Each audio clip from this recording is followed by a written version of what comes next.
Salut à tous et bienvenue sur la chaîne. Aujourd'hui, on va parler d'un sujet qui touche tout le monde. Pourquoi la France chauffe-t-elle autant ces dernières années? On l'a bien ressenti récemment, les canicules se multiplient, les records de température tombent régulièrement et ça inquiète. Alors, qu'est-ce qui provoque ces vagues de chaleur? Est-ce uniquement à cause du changement climatique? Quelles conséquences ça a pour nous?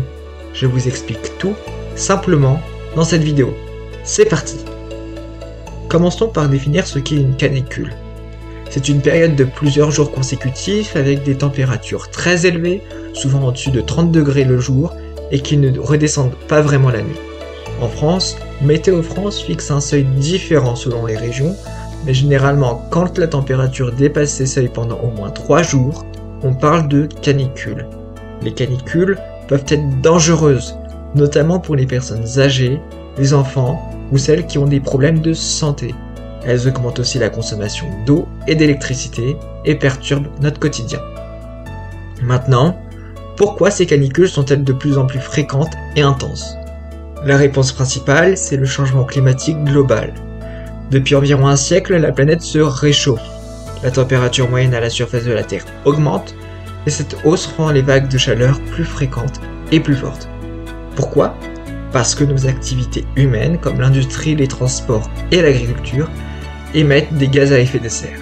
Ces gaz, comme le dioxyde de carbone ou le méthane, retiennent la chaleur dans l'atmosphère un peu comme une couverture. Cette couverture rend la planète plus chaude et donc les canicules plus probables. En France, cela signifie que nos étés deviennent plus chauds, plus longs et plus secs. Sur les 50 dernières années, on observe une hausse significative des températures moyennes, surtout en été. C'est ce réchauffement qui rend ces épisodes extrêmes de chaleur plus courants.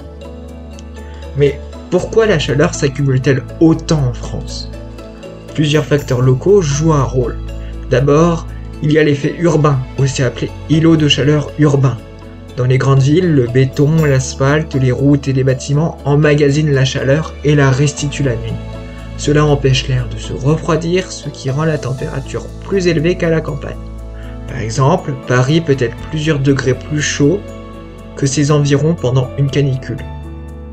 Ensuite, la géographie et la météo locale jouent aussi un rôle.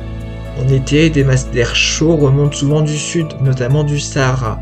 Ces vents apportent de la chaleur et assèchent l'air, ce qui fait grimper les températures. En effet, la sécheresse des sols accentue aussi la chaleur. Quand la terre est sèche, elle ne peut plus rafraîchir l'air en évaporant l'eau. C'est un peu comme un radiateur qui ne serait plus refroidi. En 2019, par exemple, la France a connu une canicule historique, avec des températures atteignant jusqu'à 46 degrés Celsius dans certaines régions, un record absolu. Ces facteurs combinés expliquent pourquoi la France est particulièrement touchée par ces vagues de chaleur.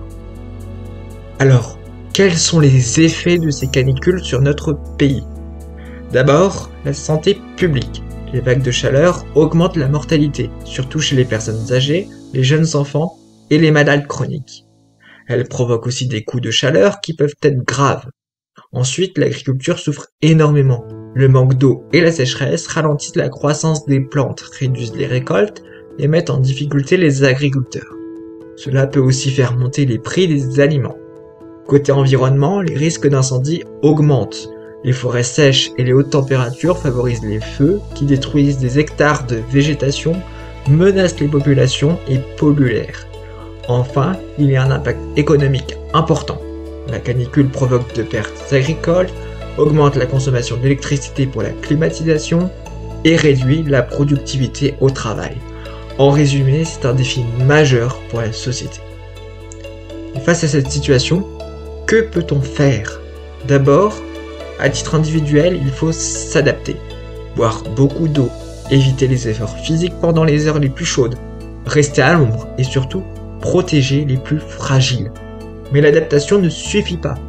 Dans les villes, on peut limiter l'effet îlot de chaleur en plantant plus d'arbres, en créant des zones ombragées ou en s'installant des toits et murs végétalisés.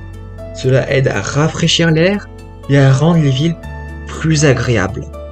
Enfin, il est indispensable de lutter contre le changement climatique à la source.